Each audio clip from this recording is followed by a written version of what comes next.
Canada is not open to us. They need to open their market. Unless they're willing to open their market, they're going to pay a tariff. For decades, the U.S. and Canada stood side by side, trading billions, building supply chains, and sharing one of the strongest economic partnerships on Earth. But that just changed. In a stunning move, Canada has begun walking away, pulling out of key trade deals, redirecting exports, and leaving American industries scrambling. Why? Because Trump's tariff war just crossed the line. Now, prices are surging across border states, truck convoys are halted, shelves are thinning, and the political backlash is exploding. What was meant to punish foreign competitors has just pushed America's closest ally to the edge. This isn't just a trade dispute. It's the beginning of something much bigger and far more dangerous.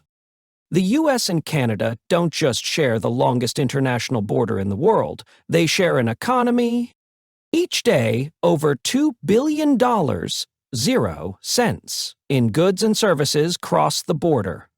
From auto parts in Detroit to wheat in Alberta, the supply chains are so tightly integrated, they function as one system. Canadian oil fuels American refineries.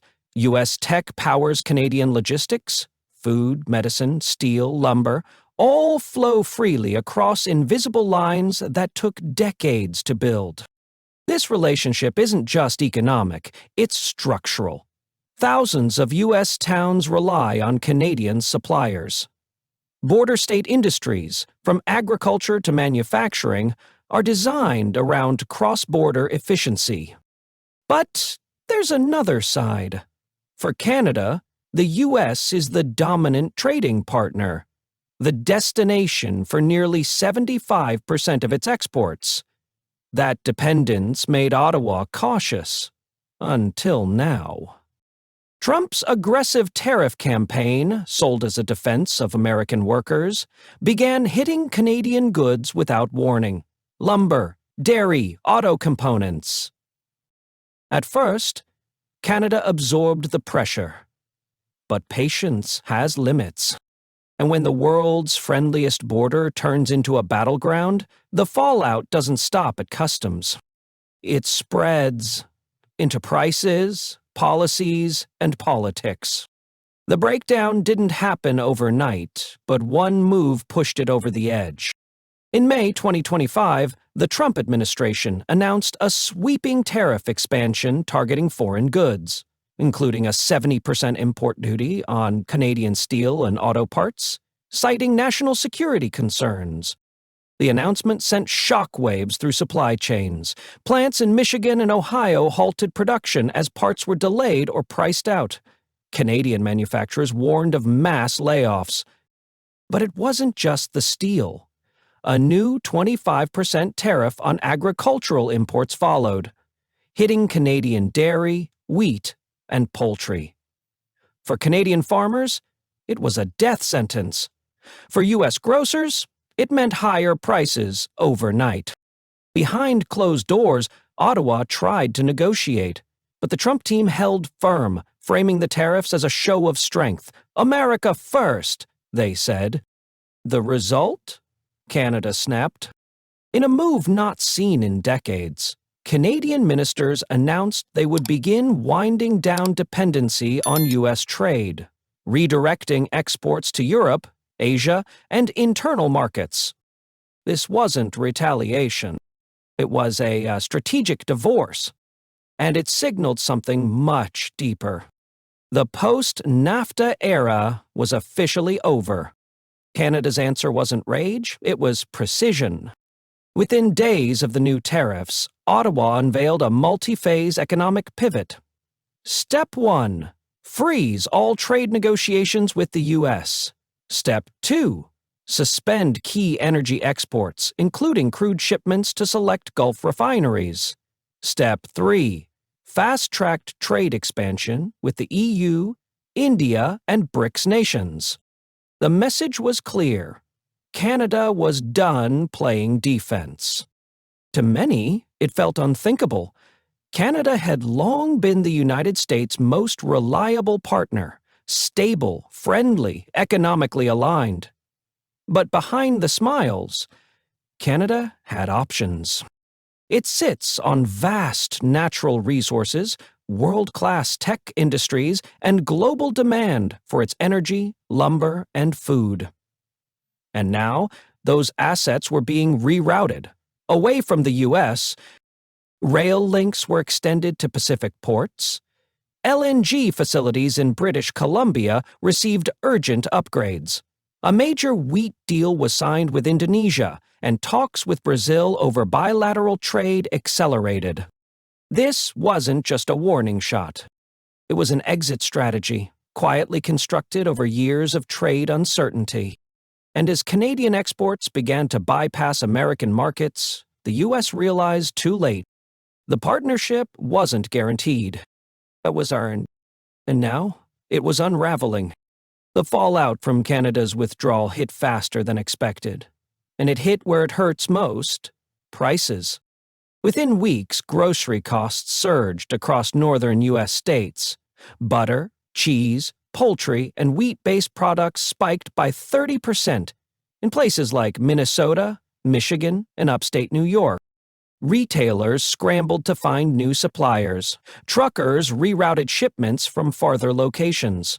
Smaller chains couldn't keep up, and in some towns, shelves went empty. But food wasn't the only casualty. Canadian crude oil, once flowing freely to Midwest refineries, began drying up. Gas prices in Chicago, Detroit, and Buffalo soared past $6.00 per gallon. Diesel shortages delayed deliveries, hitting agriculture and construction sectors hard. Meanwhile, Canadian lumber, a backbone of U.S. housing, was redirected to Europe and China. As a result, construction material costs exploded, freezing housing starts and renovation projects. Retailers passed those costs to consumers. Inflation, which had just begun to cool, reversed course.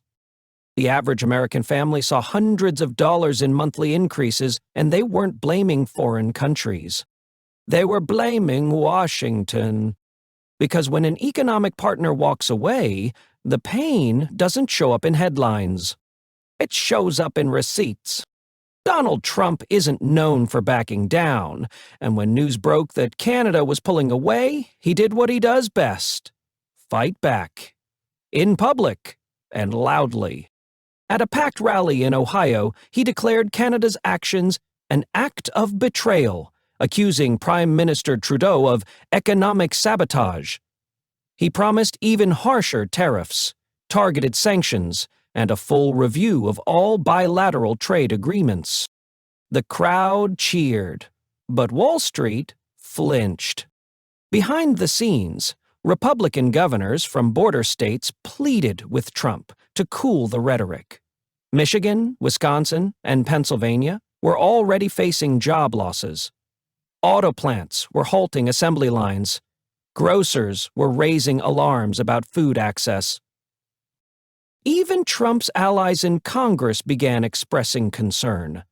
The backlash wasn't just economic. It was political. Polls showed a sharp dip in support from suburban voters and small business owners, two groups Trump once dominated. What was meant to be a show of strength had become a self-inflicted wound. And as inflation returned and supply chains buckled, Americans began questioning the cost of economic war.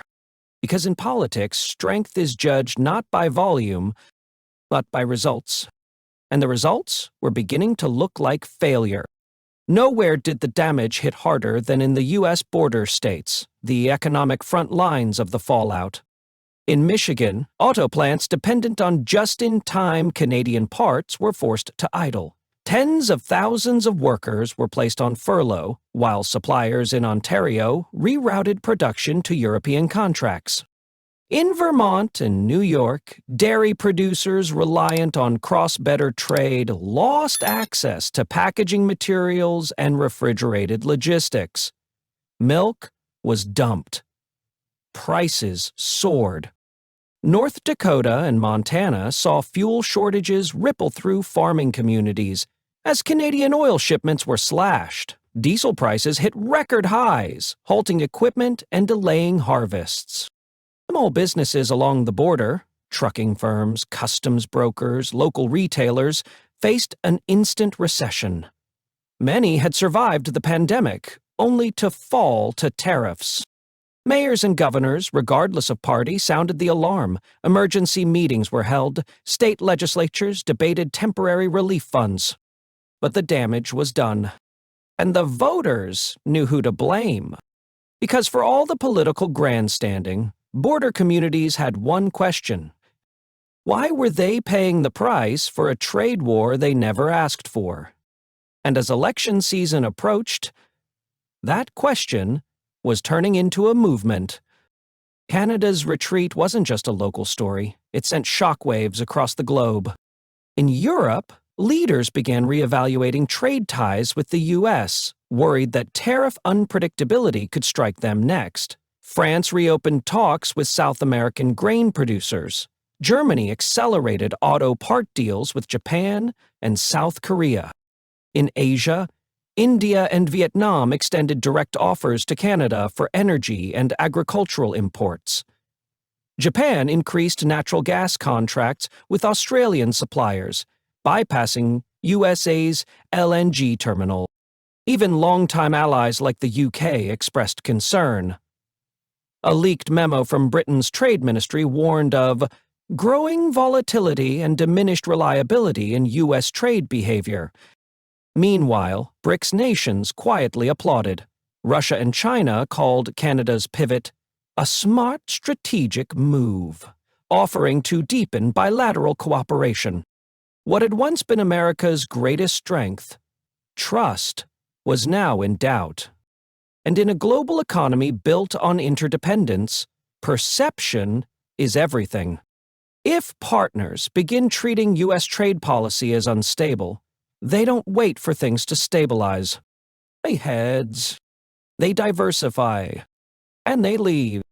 Canada may have been the first to walk away, but now others were eyeing the exit. The U.S. has long depended on trade not just for goods, but for influence. From NAFTA to global WTO dominance, America's economic power was built on access, stability, and scale. But the tariff war with Canada has shattered that image. Now partners are questioning not just policy, but principle. If Canada, the most integrated and aligned ally, can walk away, who's next? Mexico has already hinted at re-examining supply chain exposure. South Korea is exploring energy diversification. Even Australia is seeking greater trade autonomy. At home, American exporters are caught in the crossfire. Farmers losing markets. Manufacturers facing surging input costs. Tech firms watching global contracts dissolve. And with trade deals stalled in Congress, no new frameworks are on the horizon. This isn't just a temporary disruption, it's a structural fracture. The U.S. faces a choice: return to multilateral trust building or double down on unilateral pressure. One path leads to restored global leadership, the other to isolation and decline. Trade isn't war, it's architecture. And when you start pulling out bricks, you don't just weaken enemies. You risk collapsing the whole structure. And right now, that structure is swaying.